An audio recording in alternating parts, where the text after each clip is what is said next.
Right now on Morning News Now, trapped in the desert, chaos in Nevada this morning, where tens of thousands of people attending the Burning Man Festival are now stranded after a weekend of rain, all but shut down the annual event.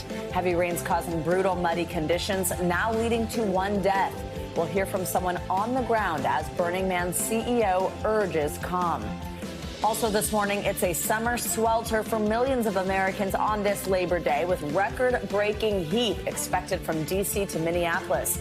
We've got your full holiday forecast as weekend travelers head home. Plus, touring tragedy. President Biden traveled to Florida to survey the widespread damage caused by Idalia. This morning, the latest on his calls to Congress to fund FEMA. Plus, the controversy this morning after Governor Ron DeSantis passed up meeting with the president. And this morning, we are remembering Jimmy Buffett, who died over the weekend at age 76. What we're learning this morning about his untimely passing.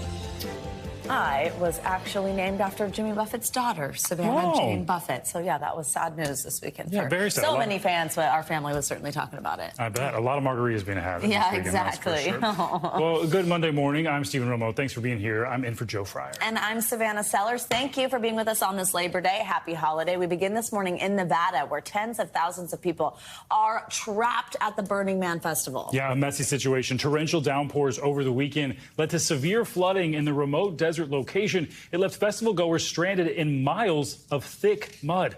The sheriff there says at least one person died at the height of the storm. President Biden has now been briefed on that situation. NBC News correspondent Liz Kreutz has the latest. Yeah, thousands remain trapped at Burning Man right now after mud from all this rain. In fact, we've now learned that one person died during the height of the storm. This as first responders are now trying to go in to help people get out. Chaos at Burning Man. We're kind of screwed here. Tens of thousands remain stranded after torrential rains led to a total lockdown of the annual festival in the remote Nevada desert. Dust turning to a mucky, messy mud. The entire place is absolutely just soaked. Authorities say one person died at the height of the storm. The cause of death under investigation. I think I could be trapped here for a couple more days. Suzanne Ford is among those burners still stuck on the playa. What's it been like? It's so muddy getting around, like just walking to your tent in the mud is impossible. You know, everybody's putting garbage bags over their shoes or their boots, or they're going barefoot because the mud, you just sink down into the mud. It's a quagmire. It's debilitating. Organizers telling all attendees to shelter in place and conserve food, water, and fuel. The entrance to the camp and airport closed. Other than emergency services, no vehicles allowed in or out. I'm actually going to try to make a break for it. They're saying the gates are still closed, but I've got a four-wheel drive car, and I'm going to try to make it out. Others finding ways to escape, trudging through the muddy desert. Even comedian Chris Rock and DJ Diplo. It's muddy still. The performer posting about the ordeal on social media. We walked 3 miles now. We got, I think, 5 more. Making it out after hiking for miles and then getting picked up by strangers. The storm system causing problems across the state. In Las Vegas, one person has died and dozens rescued amid heavy rain and flash flooding. Muddy, muddy, muddy Burning Man. Back at Black Rock City, people trying to take it all in stride. Maybe not the Burning Man experience you were expecting? Well, it's a little bit of like a Raining Man experience. Instead of a burn, feeling the brunt of a powerful storm. Well, then our thanks to Liz Kreutz for that report. By the way, if you're not familiar, every year festival goers burn a 40-foot wooden man, and that's the big finale to the festivities. Well, the CEO of Burning Man says that will now happen tonight on the day attendees were originally scheduled to leave. Well, Brock Pierce, who is an entrepreneur, is among the thousands stuck there. He joins us now. Brock, good morning. Thank you very much for joining us so early, especially where you're at. We appreciate your time this morning. So just tell us, what have you been dealing with? What have you seen firsthand? What are you walking through? What's been happening? Well, I mean, Burning Man is always filled with obstacles or challenges to overcome. Obviously, this Raining Man, this water has definitely complicated things, and the man didn't burn tonight. the man's hopefully going to burn on Monday. So everyone's going to be fine. It just weather is doing its thing. What's the overall sentiment from other festival goers, kind of the mood? I mean, when you were told, and I guess I wonder how the message even got to you, to conserve food, to conserve water, was there ever any type of panic from anyone? I'm sure there are some people out there that may have had that type of reaction, but generally it's, love thy neighbor. Everyone's going to help each other out. There's plenty of water. There's plenty of food. The only thing that might be in short supply is fuel, and generators may run out of power. How's the communication been to you? How have organizers been doing with kind of keeping everybody safe and getting the message to you about what you should and should not do? Well, some of us have Starlinks, and that's how we can stay in communication. And so it's hopefully,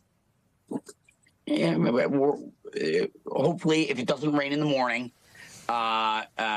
things will be dry enough that people can move around a little bit tomorrow. And the biggest issue is a lot of people are not going to be back to work on Tuesday. Right. What about you? I mean, was your plan to head back, but now are you staying to burn the man tonight? Well, I have to stay until everything is off, so I'll be out here probably another week. Wow. Certainly end of next week at the earliest. Okay, wow. Well, you will be out there for a while. I hope you have enough food and water for sure. Stay safe. Brock Pierce, we appreciate your time, again, getting up early to speak with us. Thank you so much. Thank you. And we love that gladiator quote there on your hat, Brock. I know. Look at that. What was that? What we do in life echoes in eternity. All right, let's get a look at that forecast for Nevada and for the rest of the country. Meteorologist Michelle Grossman. That's right. Hi, Michelle. Good morning. Hi there, guys. Great to see you. Well, good news for Brock and everyone else that is stranded there. We're looking at a transitioning forecast to a much sunnier, dry forecast there. A couple showers this morning, and then we're going to look at sunshine, a stretch of sunshine, maybe a chance of showers on Tuesday, but that's a slight chance. They're going to be light. Otherwise, we're looking at lots of sunshine. That storm system has moved off to the west, so now we're looking at the chance for some really heavy rain in portions of the northern plains. We're looking at the chance for localized flooding in parts of the northern plains as well. Another big story, we're looking at some heat on this Labor Day, the unofficial end of summer. We're looking at temperatures into the 90s, into close to 100 degrees in many, many spots. Could see some showers, too, in portions of the lower Mississippi Valley along the Gulf Coast. So this is what we're looking at in terms of that storm system that brought all that rain to Nevada. It's shifting into the Rockies and northern plains. You see those bright colors, the reds, the oranges, the yellows. That's where we're going to expect the chance for some really heavy rainfall. Also could see some gusty storms. I'll show you that in just a second. But we could see some wind, some torrential rain, and also some lightning there. Some hail is possible as well. And then as we go throughout Tuesday, it's going to move even further to the east. So now we're looking at some storms into the Mississippi Valley that could bring some large hail, also some wind. It's going to bring some cooler air, too, across the north as it brings some wind there as well. So as far as the severe weather threat on this Labor Day, we're looking at winds gusting over 60 miles per hour, some hail, even the chance of a few tornadoes, although that's on the low side. It's not zero, though. So especially Bismarck to Rapid City, where you see that yellow shading, that's the likeliest spot for seeing any storms. But anywhere from Fargo down to Cheyenne, Casper could see some gusty storms on this Labor Day into the afternoon and evening hours. It moves off to the east, so now we're talking Minneapolis on Tuesday. 5 million people at risk for some really gusty winds. Could bring some down some trees, some power lines. Also some hail and the chance of an isolated tornado or two, especially again where you see that yellow. Heavy rainfall, that's going to be a concern once again. The reds, the oranges, the yellows showing us that where we could see the likeliest spots for localized flooding. Now, a big story on this Labor Day, the heat. We're looking at temperatures into the 90s for many of us. 12 million people impacted from the northern plains, the Midwest, the Great Lakes, into parts of the Mid-Atlantic and also the Northeast. And this is why. We're looking at temperatures soaring into the 90s, 97 degrees today in Sioux City. And guys, we could break records in 25 states today. So this is going to be a big story we're watching not only today, but also tomorrow. Oh, gosh, yeah. Yesterday, hot here. So hot. Yeah. All right, Michelle, thank you. See you in a bit. Yeah. Well, this morning, state officials in Florida are expected to appeal after a judge ruled against a redistricting plan that was spearheaded by Republican Governor Ron DeSantis. The judge going as far as to call the maps, the congressional maps, unconstitutional. NBC News correspondent Marissa Parra joins us now from Miami with more on this. So, Marissa, if you would walk us through this redistricting plan and what it includes and ultimately why that judge said it was unconstitutional. Stephen, good morning. Yeah, this is a map that was backed and largely spearheaded by Governor Ron DeSantis here in Florida. To your point, this map was implemented in 2022 last year, and so voting rights groups pointed to the fact that there was a representative, a black representative, who did not win re-election after this map was implemented. And what they were saying is that this is carving the black vote into a way that didn't allow them to truly have a voice in elections. Take a listen to yourself. You're going to hear from the co-president of one of the groups that was a plaintiff in the lawsuit. Redistricting is a really broad brush way to limit the power of minorities if you cut them in small pieces, because you don't get enough in one district to be able to select a representative of their choice. And that is exactly what happened in the old District 5. So where you draw the lines really matters. And that was Cecil Schoon with the League of Women Voters. We understand, as we talked about on Saturday, just this weekend, the judge ruled in their favor. So, something they're considering a big win. But when I asked what's next, she said that there's still a lot of steps to be taken, especially given the fact that it does seem this will head to an appeal. Yeah, and this fight not over yet. When you talk about this appeal, what are we expecting there? What's the potential fallout from that? Yeah, so we haven't heard back yet from all of the parties on the other side that we've reached out to. We've reached out to Governor Ron DeSantis's camp. And while there hasn't been a public response, we do know that the Florida Secretary of State, Cord Byrd, told Politico that he, quote, disagrees with the judge's decision this weekend, that the state will appeal the ruling to the state Supreme Court. This was expected. But if they do this, as we mentioned, this will head to the Florida Supreme Court. But their deadline to do so is today, Stephen. All right, Marissa, we know these allegations of gerrymandering, it's not just something we're seeing in Florida. Georgia also getting a whole lot of attention for this issue. What's the latest there? Yeah, so redistricting is a nationwide topic right now, and particularly in southern states like Alabama, like Georgia, like Louisiana. And so what's interesting to your point there is that this week a trial is beginning, actually tomorrow, regarding this exact same topic here, redistricting. And there are voting rights groups who are claiming that the map also doesn't allow black voters to have a true voice and true power in the elections. And that trial begins tomorrow, Stephen. All right, more to come. We'll be watching. Marissa Parra, thanks so much. Well, Labor Day is often seen as the unofficial start of the presidential campaign season, even though it probably seems like we've been seeing this for a while. Well, today, a number of Republican candidates are campaigning in the key primary state of New Hampshire. They are looking to cut into former President Trump's wide lead in the polls. Look at these numbers. A recent Wall Street Journal poll conducted after the first GOP debate and also the latest indictment. It gives Trump a 46-point lead over his closest rival, still Florida Governor Ron DeSantis. NBC News correspondent Dasha Burns joins us now from Salem, New Hampshire with more. Hey, Dasha, good morning. Good to see you. So a number of candidates have been in New Hampshire all weekend doing several events a day for some of them. Tell us who's there and what can we expect to see today? Yeah, Savannah, we've had a lot of unofficial starts. We keep finding those milestones. Now it's really getting going. Now it's really getting going. It's been going for a while. It's going to keep going. And right now, though, is a really great moment for folks coming to New Hampshire. People are off for Labor Day. There are barbecues. There are parades. And these candidates are coming through here. They are trying to convince these voters, and there are going to be a lot of GOP primary voters out here scouting out these candidates, that they are able to win. Because voters are looking for people who align with their values, of course, course. But right now, you showed that poll there.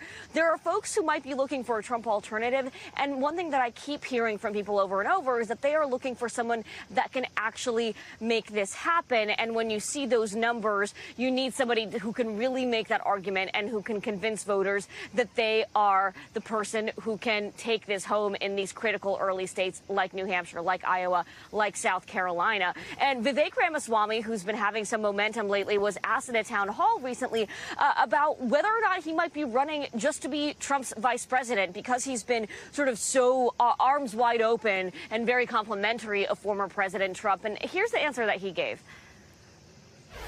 So, no, I'm not looking for a number 2 position. I think that it's just the way you're going to make contributions to this country. And that's the way I think Donald Trump and I probably share something in common. Neither of us do well in a number 2 position. I do expect him to be my advisor. And I would say probably in my first year, probably my most important mentor in the White House. I don't want to reinvent the wheel. I want to understand where the bodies are buried. I want to get that head start. So there's going to be a lot of scrutiny on these candidates in this season. Vivek Ramaswamy very open to those questions. Others should be expecting similar tough questions from these primary voters who are taking this really seriously, Savannah. Absolutely, Dasha. So Vivek obviously had quite a presence at that first Republican debate. We saw him get into it with quite a few people, one of those being the former Vice President Mike Pence, and Ramaswamy clashed quite a bit. What is Pence saying right now about his rival? Yeah, not just Pence, but Chris Christie, Nikki Haley. Look, what we saw on that debate stage has really been spilling over onto the campaign trail. Those criticisms of Ramaswamy and his relative inexperience compared to some of the more established candidates is continuing. Take a listen to what Pence had to say. I don't have a problem with Vivek. I met him a couple of years ago. He's a good man, a good family man, but he's just wrong on foreign policy. Candidly, this is a bit of a pattern for Vivek. He kind of goes one direction, then goes back another direction. I don't know how we fully back and then say that there's a limit to what our military involvement would be defending Israel in an attack by Iran. Ramaswamy wearing some of those criticisms from his fellow opponents as a badge of honor, saying this means that I'm really getting up there in the polls, that I'm somebody to be paying attention to. And he's not wrong. Voters are listening to what he has to say. Whether or not attacks like that have an impact, we'll have to see over the coming months, guys. Absolutely. So, Dasha, as I mentioned, and as our viewers have been able to see up in the corner, you are in New Hampshire, obviously this key primary state. It's always somewhere that we see a lot of this activity. I know we're also hearing from the New Hampshire governor. What are we hearing right now about the state of this race? Well, so Governor Chris Sununu talked to our colleague Chuck Todd on Meet the Press over the weekend, and he really hammered home his big concern about what might happen, and the concern that a lot of voters have as well about the potential for another Biden versus Trump outcome here, another Biden versus Trump election. And he is concerned that this is something that the vast majority of the country does not want.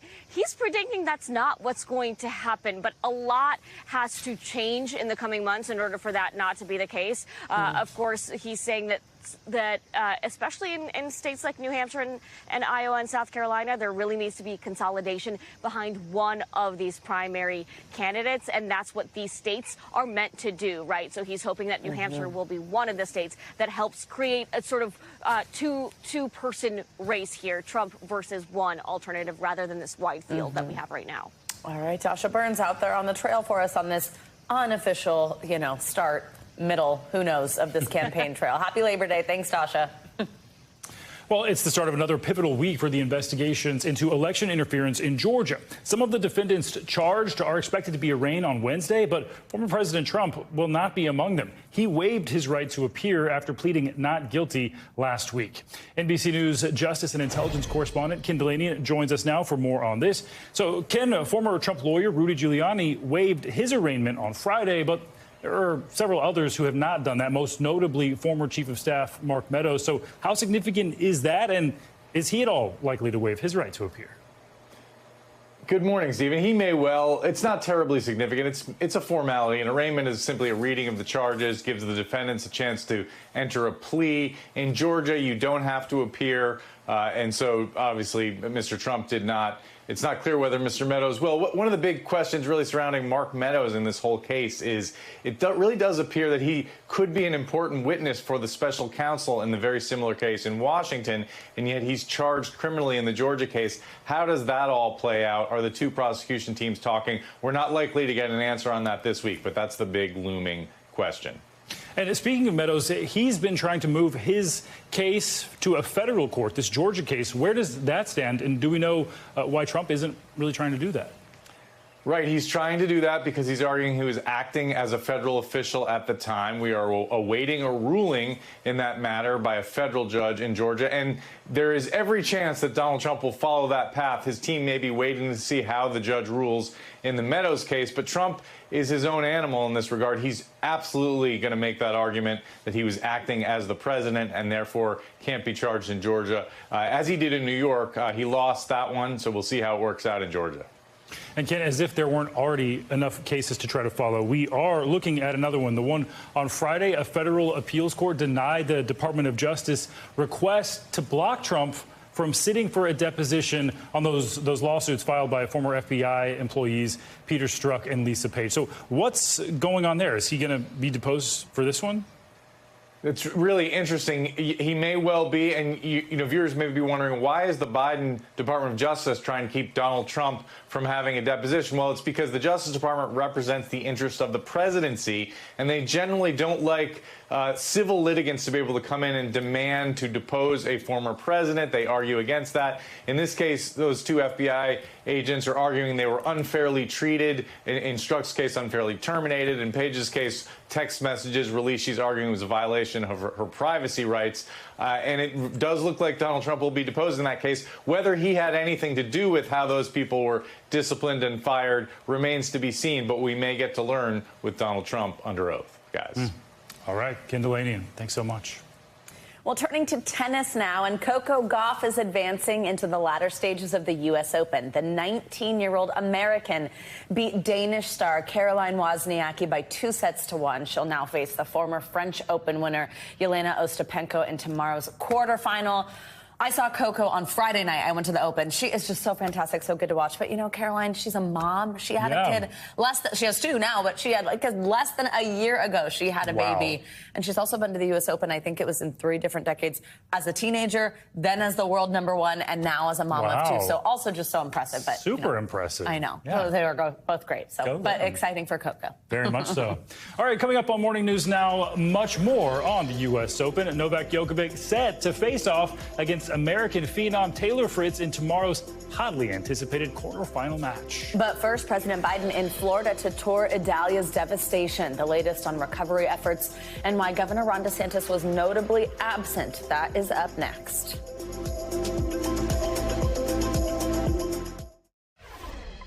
Welcome back. Well, this morning there is still a lot of work to do to clean up from the damage left behind from Hurricane Idalia. And President Biden is renewing his call on Congress to make sure FEMA has enough money to help in the recovery. President Biden and First Lady Jill Biden visited some of the hardest hit areas of Florida over the weekend, as you can see on your screen. NBC News White House correspondent Mike Memoli joins us now. Hey, Mike, good morning. So tell us a little bit about what the president had to say on this visit. Where exactly did he go? What's his message? Good morning, Savannah. The President Biden's marking Labor Day here in Philadelphia today, but he spent part of his weekend touring, getting an aerial view of some of the hardest hit areas of Florida, the strongest storm to hit that part of Florida in more than a century. President Biden's message was simple and clear. He said the federal government will be there for as long as it needs to be to support the region in its recovery. Take a listen to part of the president's call for additional funding to help support those efforts. You know, these crises are affecting more and more Americans, and every American rightly expects FEMA to show up when they are needed and to help in a disaster. So I'm calling on the United States Congress, Democrats and Republicans, to ensure the funding is there to deal with the immediate crises, as well as our long-term commitments to the safety and security of the American people. And there is an urgent need for that funding. The White House sending Congress an additional request for $40 billion in funds that covers both the war in Ukraine and $12 billion of that for additional storm recovery efforts. Think about what we've seen in Maui as well as the storms hitting Florida. Now, we know it's September, and the end of September is a deadline for Congress to pass spending bills to avoid a government shutdown. So this is just one additional wrinkle in what was already going to be a difficult month ahead for lawmakers. Absolutely. And Mike, despite being in the wake of this tragedy, this was not without some political drama. To an extent, Florida Governor Ron DeSantis chose not to meet with the president while he was in Florida. On the other hand, though, Senator Rick Scott did tour with the president. Walk us through what happened here. Yeah, it was interesting. President Biden himself had said ahead of his trip to Florida that the governor would be joining him. Ultimately, the governor's office said that he would not, saying that the president's trip actually risked disrupting some of the recovery efforts there. The president went regardless, said his office had been working very closely with the governor's office to make sure his visit would not be disruptive. It's really hard to escape the politics, of course, here. 2 years ago, when Ron DeSantis was running for re-election, looking for a general election electorate of Democrats and Republicans as well as independents, he joined President Biden, was touring a previous storm with him at the time. This time around, of course, DeSantis in the thick of a Republican primary. We've seen Chris Christie, for instance, just getting attacked in the debate recently for his appearance with President Obama after Hurricane Sandy. And so clearly some politics involved. Rick Scott, though, a Republican senator, and a Republican senator who President Biden has attacked consistently on policy areas, joined President Biden, though, for that storm trip. He praised FEMA's recovery efforts as well and said there's been good coordination between the federal government and the state level. All right, Mike Memoli, thank you so much. I'm sure we'll be talking later about this Next Up event that you're at in Philadelphia with the president. See you in a bit. Thanks. Now to Washington, where this is expected to be a busy week for Congress as they return from summer recess. And on the top of their to-do list, yet again, avoiding a government shutdown. NBC News congressional correspondent Julie Sirkin joins us now for more on this. Julie, good morning to you. So we have been down this road many times before. The deadline to avert the shutdown now is October 1st, and this is just never an easy process. There are new complications that we're looking at right now. What are those, and what are we expecting some of the priorities to be? Yeah, good morning, guys. Look, yeah, you're right. We talk about a government shutdown or the prospect of one at least once a year, if not twice or more a year. But this time it's certainly a little bit more complicated. And that's because of this really fragile majority that House Speaker Kevin McCarthy is working with, right? He's got about a 4 or 5 seat majority. He also has Republicans who are completely on different sides of the page when it comes to this issue. Hardliners, some of his hard right members want to make sure that they cut government spending even lower than those funding levels that Speaker McCarthy negotiated with the president back in May, at the end of May, to avoid that default crisis we were all bracing for. Now he's finding himself in a position where they might have to go back on the agreement that he struck with Biden. They might have to go back on the agreement that Senate Republicans even are comfortable with to make some of those hardliners happy. Here's the thing, though. We're most certainly going to head for a shutdown by the end of the month. The question is, will those hardline Republicans actually pass a short-term government spending bill to kick the can down the road to, let's say, traditionally December, right before the holidays? We haven't heard from McCarthy what the final plan there is, but it is clear Senate Republicans, according to Minority Leader McConnell, are not going to help House Republicans in this fight. So McCarthy's telling his members, according to my sources, they're on their own. Another thing that's making this even more complicated is the fact that some of those hardline members want an impeachment inquiry opened against President Biden, something that more moderate members, more moderate Republicans say they don't have the votes for. They don't want to go towards this path yet. They say they don't have the evidence on it yet. Just Friday, though, McCarthy told Breitbart News he's open to having that vote on at least an inquiry. The question is, will it be enough to diffuse, to release some of the pressure to get those hardline Republicans to come on over and end up voting for a short-term government funding bill? Time will only tell. Yeah, so many dynamic situations to unfold there. And Julie, turning now to the Senate, there have been a lot of questions about the future of Republican leadership there after Senate Minority Leader Mitch McConnell appeared to freeze again last week. That got a whole lot of attention. What are we hearing from Senate Republicans as they return? Well, I'll tell you, just yesterday, 2 Senate Republicans, Senator Mike Round, Senator Marsha Blackburn, certainly not on the same side politically, though they are both Republicans, have stood behind the minority leader. They said that he appeared sharp. They both either spoke to him or spoke to people who were with him after that freeze happened. And McConnell's office has done a really good job in trying to push this narrative that he is okay, that he's talking to his colleagues, that he's been working all week. I should know, obviously, he's had a bunch of appearances in Kentucky that he didn't freeze at, aside from the one we saw last week. But certainly there's going to be a lot of questions from McConnell's 48 Republican colleagues when they return tomorrow to the Senate after more than a month away. He's going to have a lot to answer them in a private closed-door lunch that they plan to have on Wednesday. And then for that first leadership press conference, the Republican leadership press conference, will McConnell still appear? We expect him to. Will he take questions? Will he be okay? All of these things are yet to be answered. And there's Republicans behind the scenes I'm talking to who have real concerns if he will not only make it through his term, which ends in 2026, but if he will make it through his leadership term through this year at least. So we'll see if that happens. Yeah, and ironically, he froze that second time when he was asked if he would run again in 2026. All right, Julie Sirkin, thanks so much. Let's get to some international headlines now, starting with Ukraine's President Zelensky shaking up his defense leadership. Yeah, Megan Fitzgerald joins us now with that and a whole lot more. Good morning, Megan. Guys, good morning to you. That's right. We start in Ukraine, where President Zelensky just making this announcement that he is planning to replace his defense minister with a Crimean lawmaker. Now, Zelensky announced this news on the social media platform Telegram and said his current minister had gone through 550 days of full-scale war. Zelensky is expecting full support from parliament. And in Taiwan, tens of thousands of homes are without power this morning after a typhoon ripped across the island. Taiwan's interior minister says more than 7,000 people evacuated. This storm packed a pretty significant punch with 96-mile-per-hour wind speeds and heavy rains. At least 44 people have been injured as the country is now bracing for possible flash flooding and landslides. And history making space efforts again in India. It continues. Over the weekend, the country launched its first spacecraft aimed at studying the sun.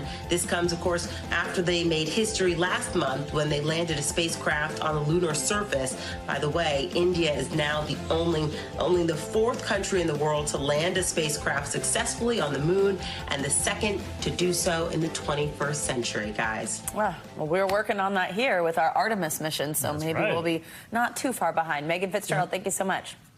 Loving this new space race. Well, coming up this morning, from Amazon to Hollywood, labor disputes between workers and companies, they are on the rise. After the break, we'll take a closer look at how those Hollywood strikes specifically are impacting entertainment workers and why there's been such a big union boom in recent years. That's next on Morning News Now.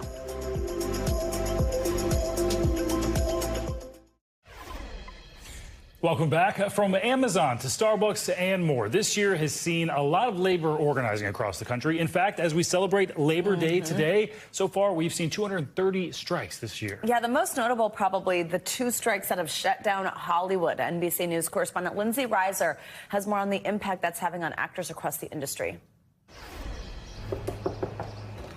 Hi, Amber. Hi, Lindsay. Welcome. Come thanks on for in. having us. Amber Crawford has been living in New York and working as an actress for 15 years. And her apartment isn't just her sanctuary. It's also now her office. This is where I tape actors. This is where I audition coach. We go through the script and I coach them and then we put it on tape. We send that to the casting director. Action. What is at stake for you personally with the strike? The fact that it's open-ended, we're not given a date of when it could come back, if we're going to come back. So these are scary times. Amber says her audition tape business dried up after the writer's strike began back in May.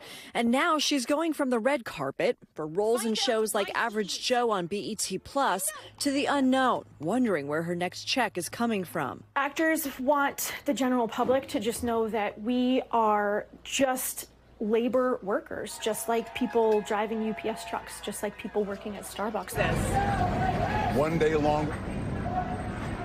I caught up with actor and SAG-AFTRA local New York president Ezra Knight on the picket lines. I want to hurt them and let them know that you're not going to use us to promote your summer blockbusters. You're not going to use us to keep promoting all of your streaming platforms. You're not going to use us. Down! Hey, hey! I think the power of unions is an incredible thing, but it's really hard to throw yourself behind something that has, in sort of a selfish way, made your immediate life a lot more difficult. It's hard not to feel like a little bit of just collateral damage in the whole thing. Production assistant Gabrielle Costable doesn't belong to a union, but she's now out of work. It doesn't feel like any potential benefits from the strikes will trickle down to her. These things that the writers are fighting for and these things that the actors are fighting for are deserved, but there's still people out there who are getting even less. Between the long hours she spent on sets and the uncertain future, she's considering a career change. Maybe we'll dust off the old bartending skills, see if I can still hold a tray of drinks. Amber told me she too may dust off her restaurant skills, but she says she's looking forward to the day when she can get back to her passion and get paid for it. Stories are what we all enjoy, what we all can't wait to watch. What happens if we disappear? What happens then? I don't know. Our thanks to Lindsay Reiser for that reporting. Well, in their latest statement regarding SAG, AMPTP said, quote, its goal is to arrive at a contract that is fair and equitable for SAG-AFTRA members. Well, joining us now to talk more about this and the growing labor movement on this Labor Day is Stephen Greenhouse. He is a senior fellow at the Century Foundation and also the author of Beaten Down, Worked Up, the past, present, and future of American labor. Stephen, good morning. Happy Labor Day. Thank you for spending it with us. Good morning. Happy Labor Day. So data from the Bureau of Labor Statistics shows that in 2022, look at the stat, more than 16 million workers in the U.S. were represented by a union. And that is an increase of about 200,000 from just 2 years ago. Walk us through this growth that we're seeing and put it in perspective for us. Is this really some type of boom? How big is this? In ways, it is a boom. In ways, though, it's a modest boom. I think, many labor experts say this is the most exciting, invigorated time for the union movement in more than 50 years, especially among younger workers. A recent Gallup poll found that 88% of young workers approve of unions, and that's higher than the general 67% across the population. And what we're seeing is a lot of young workers at Starbucks, at Amazon, at Trader Joe's, at REI, working in Apple stores, working in museums, graduate students, voting to unionize, often by huge sums. Graduate students at Duke University voted to unionize by 1,000 to just 131. Wow. At an REI store in Manhattan, workers voted to unionize 88 to 14. So there's this real groundswell of workers saying something is wrong in our workplace. We're not getting the wages. We're not getting the respect we want. And they see unions as, a handy way, perhaps the best way to pull themselves up and do it together. And Stephen, most people are probably most familiar with the writers and actors strikes. But as we were talking about, more than 230 strikes this year involving these tens of thousands of workers. So what are we seeing in terms of maybe trends or warning signs leading up to these unions making that big step to strike? Great question. Great question. So as you say, there is this, just as there's a surge in interest in unions, there's also the surge in strikes. And I think they stem in part from the same things. Workers just feel they're not being paid enough.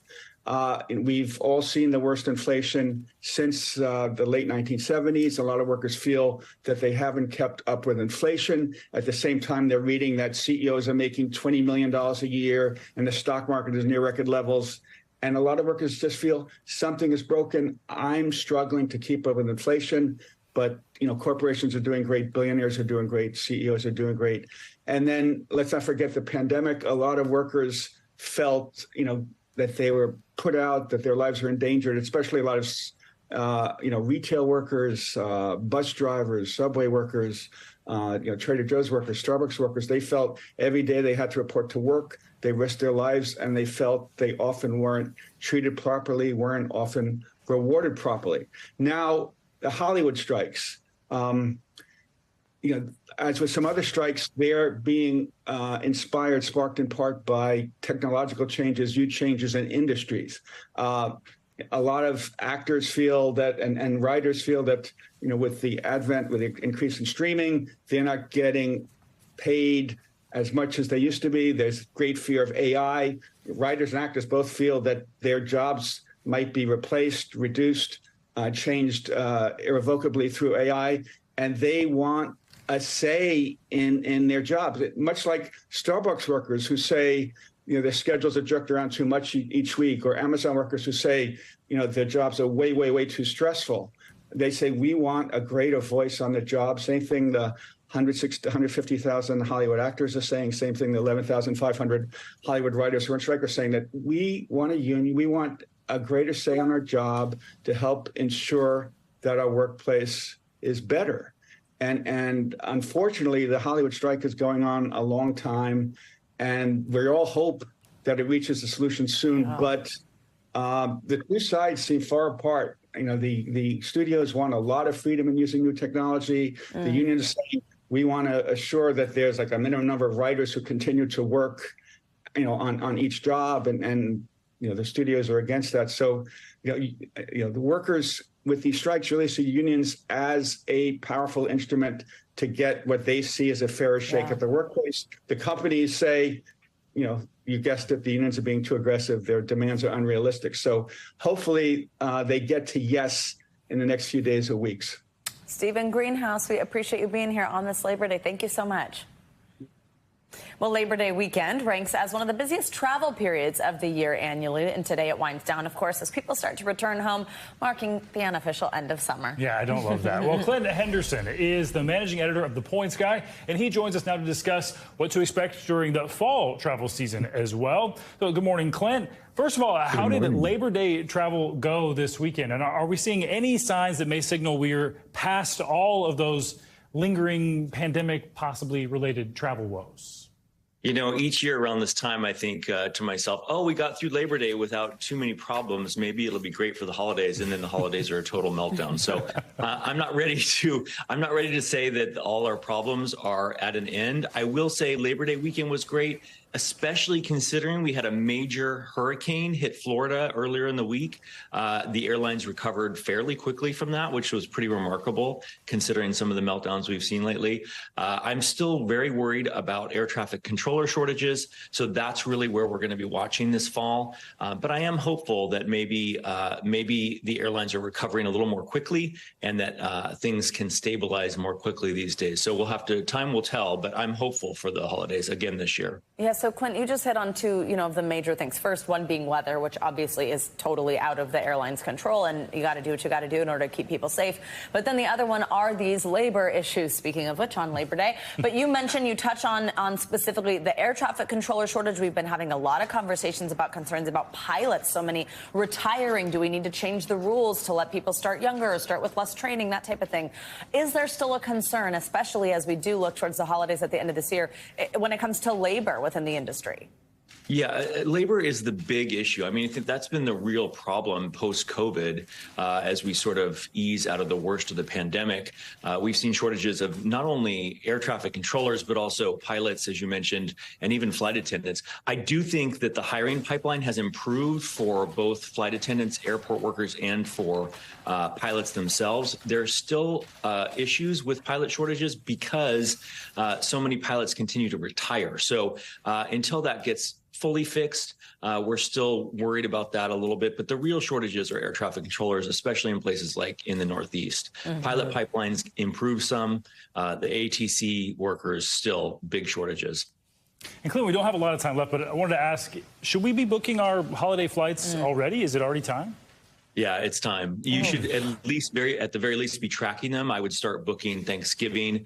I do think we've seen some price relief, which is hugely helpful for, especially for domestic travel this year. So prices have come down slightly, but it's time to start those Google tracking flight alerts and start booking Thanksgiving, get ready to book Christmas. It's time.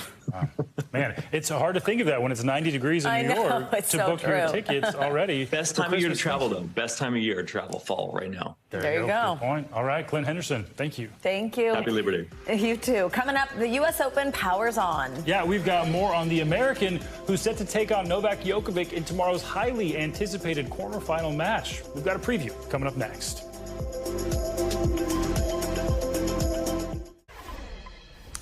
We're back now with tennis and the latest out of the U.S. Open Grand Slam tournament. That's right. 19-year-old American Coco Gauff is through to the quarterfinals after beating Caroline Wozniacki by 2-1. 6-1. Joining us now is Lucas Wies. He is a staff editor at The Athletic. Lucas, always great to have you with us. All right, so I saw Coco Friday night. I was there. She is just so much fun to watch. But this one, though, too, I mean, Wozniacki making this comeback after having 2 kids. So, I mean, just all around a great match. But tell us how she got this win and what her chances are for getting even further.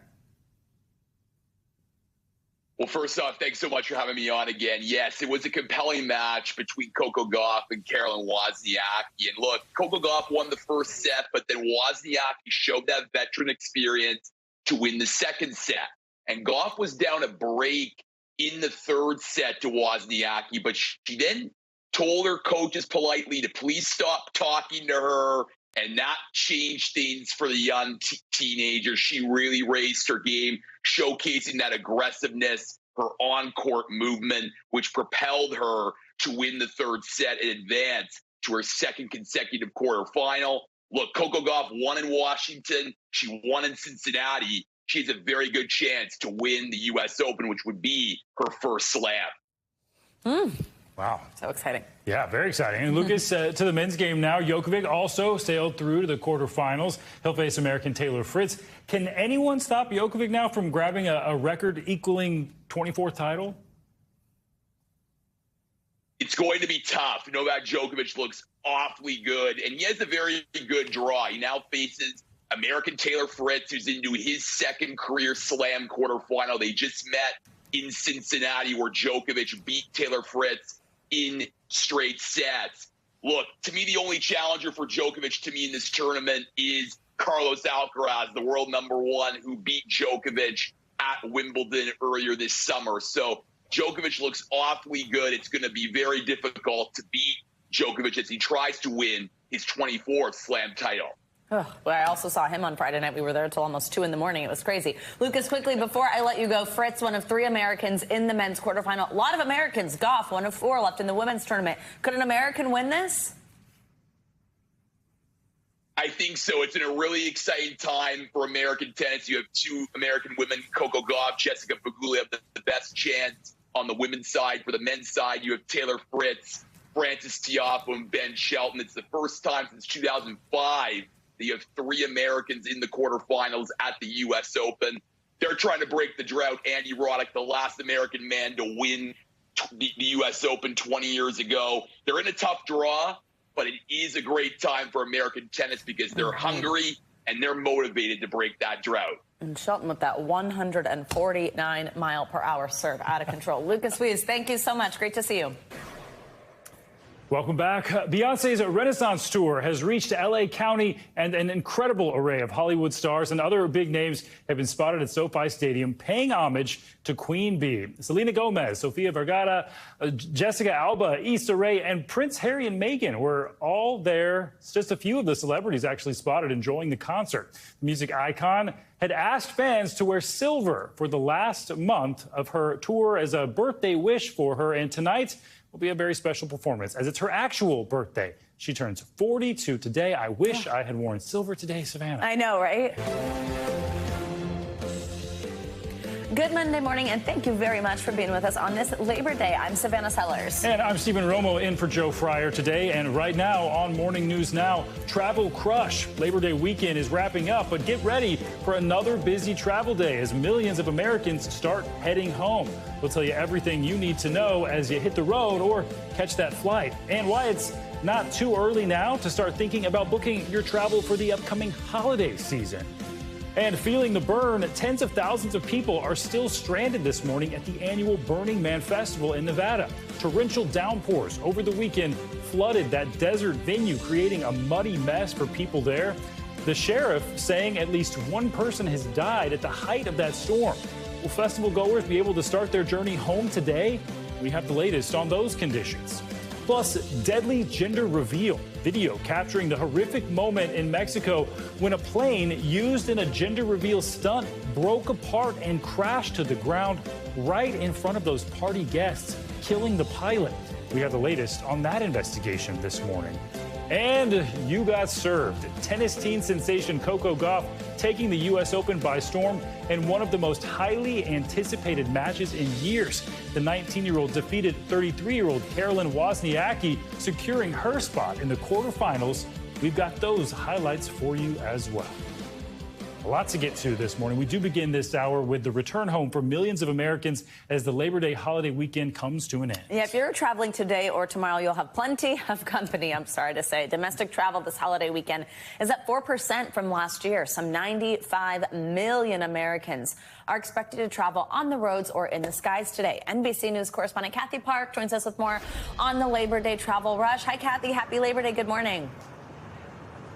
Happy Labor Day to both of you guys. Good morning. Yeah, behind me is I-40, and if you can kind of cut through the fog, you'll probably see lots of folks already on the move. Compared to this time last year, more people are driving or flying to their destinations. And if you're one of the millions heading home today, experts say it's probably a good idea to head out now because in the next couple of hours, you can anticipate a lot of gridlock and traffic.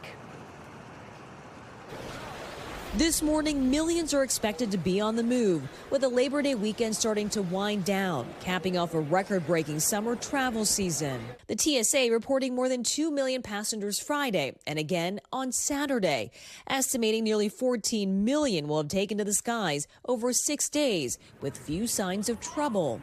This is much, much busier. Yeah, but very efficient. I haven't had any problems. It's been basically a best case scenario. What we have seen is a cancellation rate that is well below the normal average. But it's the roads that are seeing the majority of the holiday traffic. 95 million Americans choosing to drive to those Labor Day beaches and barbecues. Atlanta, Chicago, New York, Washington, D.C., Seattle, Denver, any places that are big concentrations of motor vehicles, you're going to have a lot of company on the roads. And that's leading some drivers to get out early. We're heading back Sunday early instead of Monday to hopefully beat some traffic. If you are leaving today, the best time to avoid congestion is before 10 a.m. and any time after 6 p.m. Meanwhile, don't expect much of a break at the pumps. It's $3.81 a gallon nationally, which is a little higher than the same time last year. And even as we wrap up the unofficial end of summer, experts say it's not too early to book flights for the holidays ahead. If you haven't booked your Thanksgiving flights, I wouldn't put it off in the hopes that fares are going to get cheaper because especially in the final month before travel dates, fares tend to move in one direction and it's not down. And as we get back to this Labor Day, as far as air travel goes, as of this morning, minimal delays and cancellations nationwide. And if you are driving, AAA says it's probably a good idea to just inspect your car before getting behind the wheel because they anticipate rescuing roughly 300,000 stranded motorists this long holiday weekend. And some of the most common reasons include flat tires, dead batteries, and lockouts. So, guys, probably a good idea to have that spare key handy. Yeah, it Savannah? sounds like a several-hour wait also if you're going to need their help. So that's a good call. Kathy Park, thank you very much. Good to see you. NBC News foreign correspondent Matt Bradley joins us now from Buckingham Palace with more on the rise in international travel. Matt, good morning to you. So what sort of surge are we seeing with international travel, and do we know what's the reason behind it? Yeah, I want to just build on what Kathy was saying about domestic travel because international travel has apparently been huge this weekend, Labor Day. But we got to remember, this is actually part of a surge that we've been seeing all summer long. And you guys know I live abroad. I live here in London. I've been hearing American accents all over the place this summer and elsewhere in Europe where I've been. But I've also been hearing French accents and Spanish accents and German accents. Everybody's on the move this summer. We don't know exactly why, but there are some real statistics to back this up.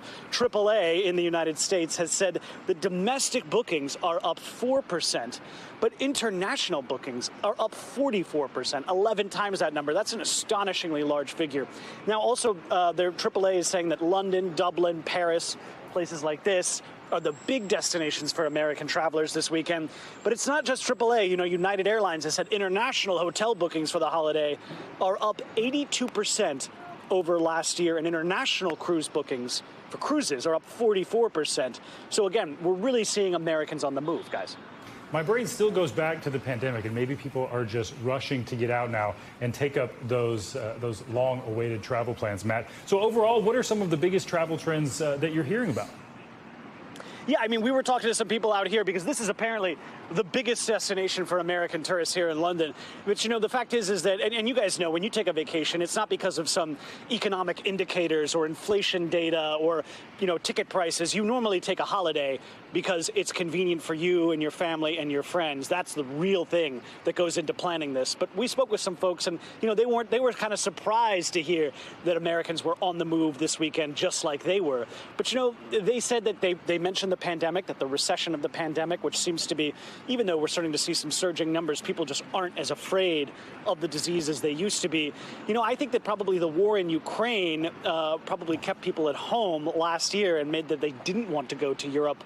All of these things have changed, and now we really are seeing a surge of Americans and American accents here in London. Guys? And Matt, just a curiosity, I got to ask you, you're hearing all these American accents you're talking about. Are you picking up any in particular? Are you hearing more Midwesterners, more Southerners? What are you hearing? I mean, I'm hearing everybody's the same. I mean, when I introduce myself as American, I'm saying from D.C. You got to know, in America, all the accents sound very similar compared to here in Britain, where you can tell someone who lives just down the street from somebody who lives closer to you. So in the U.S., I'm just hearing tons of Americans flooding over here. It's great to see. Yeah, a bit of a homogenization with these accents. It's been too long since Matt's been home, if he can't tell. That's true. It's been a minute. Come visit. Visit Texas, Matt. Thanks so much. I will. Now let's check in on some Labor Day showers could be headed your way, could impact all this travel we're talking about. Yeah, meteorologist Michelle Grossman joins us now with more on that. Hey, Michelle. Hey there, guys. Yeah, we were looking at some showers and storms even early this morning. We're going to see that continuing throughout this Labor Day, so impacting some outdoor barbecues, I'm sure. We're looking at the Great Basin, the Northern Plains, parts of the High Plains as well, where we're looking at the chance for some pretty strong storms. We have some showers working through parts of the Northeast this morning. That should clear out. Then we're looking at a really hot day, temperatures into the 90s. Also looking at the chance for some showers and storms in parts of the Gulf Coast states into the lower Mississippi Valley. So that's the story for today. Heavy rain, some storms, localized flooding throughout portions of the Great Basin into parts of the plains. Those showers lingering throughout the lower Mississippi Valley. And then a big story today will be that record heat. We could break records in 25 states today. Temperatures soaring into the 90s, close to 100 degrees in so many spots from the Northern Plains, the Midwest, the Great Lakes into the Northeast, and also the Southeast. Really warm too. And then we're going to keep that heat in place tomorrow. And that's a lot of first day of school for many kids out there. So we're looking at temperatures once again into the 90s. As far as the severe weather threat today, we're looking at anywhere from Bismarck to Rapid City. That is the likeliest spot where you see the yellow. And we could see some pretty strong winds. Winds could gust to 60 miles per hour. That's enough to bring down some trees, some power lines, create some power outages. Also hail, that's a big threat. Could see some localized flooding, a low threat for tornadoes. We put that, but it's not zero, so we don't want to say we're not going to see tornadoes. We could, but it's going to be on the lower end. Then that threat moves off to the east tomorrow into the Great Lakes, the Midwest, Minneapolis. You could see some strong storms tomorrow. 5 million people at risk for the same scenario, wind gusting to 60 miles per hour, some hail, and also the chance for a few tornadoes. Rainfall rates, we could see excessive rainfall in spots locally up to 3 inches, especially where you see the reds, the oranges, the yellow kind of corresponding to the higher amounts there. So once again, Bismarck to Rapid City, where we're expecting the strong storms, could see some heavy rainfall as well. And then this will be a big story today, also tomorrow, really through most of this week, because we're looking at temperatures feeling much like the middle of summer. 12 million people impacted throughout the Midwest into the Northeast. We do have heat alerts. That's where you see the orange, so Minneapolis, La Crosse, Binghamton, even Newark, New Jersey, under a heat advisory. This is why temperatures close to 100 degrees, guys, in so many spots. And like I said, we could see records falling in 25 states. So we saw records breaking all summer long. We're going to continue to see that in the month of September. Back to you both. All right, Michelle Grossman, thank you so much. Well, a community in Pennsylvania is on high alert this morning as police continue to search for a convicted killer who escaped from prison over the weekend. The fugitive was spotted on a doorbell camera not far from the prison. NBC News correspondent George Solis joins us now from Chester County, Pennsylvania, with the latest on the search. Hey, George, good morning. Hey, good morning, Savannah. Yeah, it's quiet out here, but make no mistake, things are tense. You can see there's a number of road closures here. And behind the scenes here, around that perimeter, you have a lot of officers with long guns and tactical gears. They're checking every trunk of every car that goes in and out of this road. They're also scouring this densely wooded area for any sign of this convicted killer, Daniele Cavalcante. This morning, the search for a convicted killer in Pennsylvania is entering its 5th day. In the air and on the ground, law enforcement officers are using every means available to scour densely wooded neighborhoods for 34-year-old Daniele Cavalcante. K9, CERT, drone, aviation. We're trying to do everything within our power to ensure that we bring him to justice.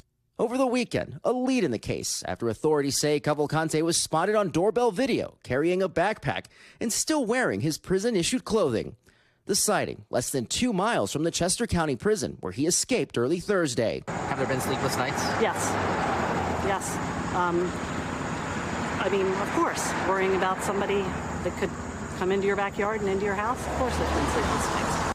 We are requesting that residents in the area of Pocopson Township remain inside, lock your doors, lock your cars. He is still considered an extremely dangerous individual. Police say Cavalcante has a violent history, escaping just 9 days after he was sentenced to life in prison for the brutal murder of an ex-girlfriend. Authorities saying he stabbed her more than 30 times in front of her children. He is also wanted for a 2017 murder in his native Brazil. I would say we're very worried, very concerned.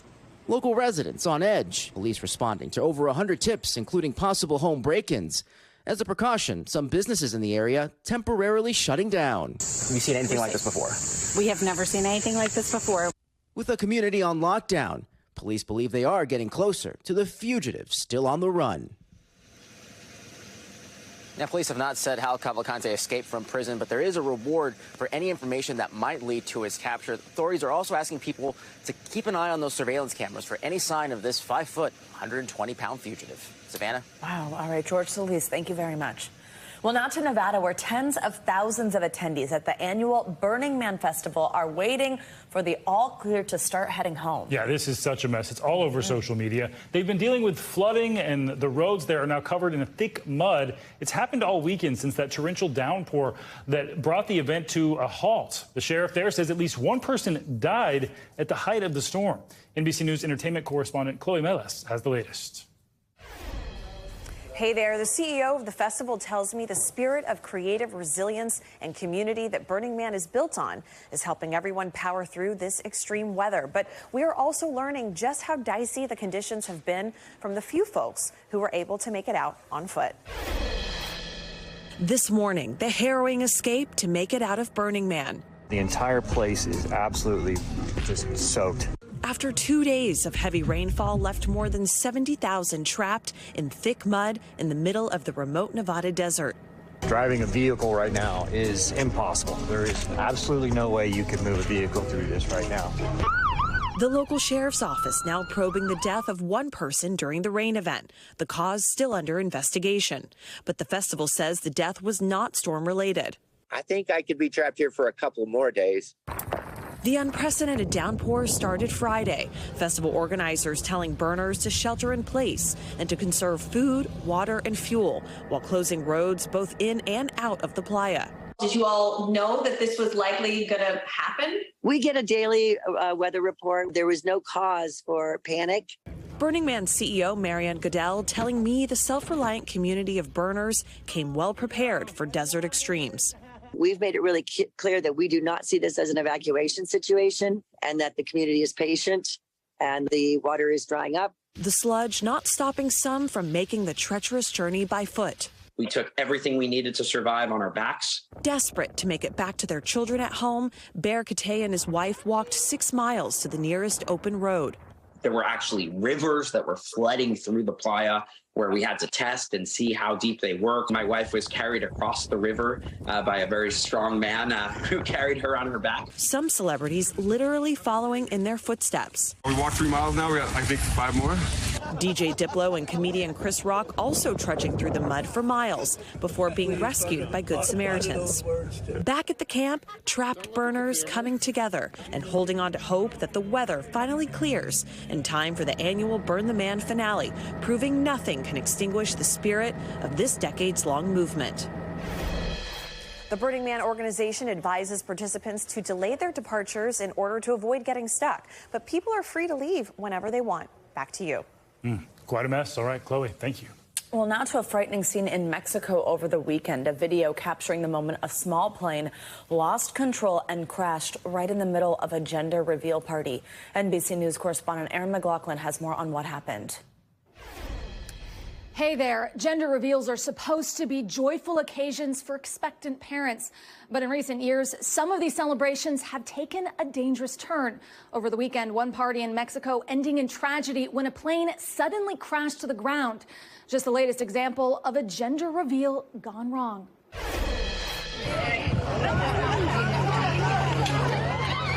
The terrifying moments caught on camera as a gender reveal party in San Pedro, Mexico turned deadly. Video shows a small plane flying quickly past the parents-to-be, letting them know a baby girl is on the way. But seconds later, just as the crowd begins to celebrate, the aircraft suddenly shoots up. Its left wing appears to give out. The plane then spiraling out of control, eventually crashing into the ground. The expecting couple and other partygoers seemingly unaware of what was happening above them. Photos showing the mangled aircraft as emergency responders arrived on the scene. The local authorities telling NBC News the pilot was the only person inside the plane. He died on the way to the hospital. Just get the cake next time and stop with these stunts. This isn't the first time a gender reveal has gone horribly wrong. In 2021, New York State police say a 28-year-old father-to-be died after a device he was building for a gender reveal exploded. A year earlier in California, over Labor Day weekend, authorities say a smoke-generating device used during a gender reveal ignited the El Dorado wildfire, destroying more than 20,000 acres and forcing tens of thousands to evacuate.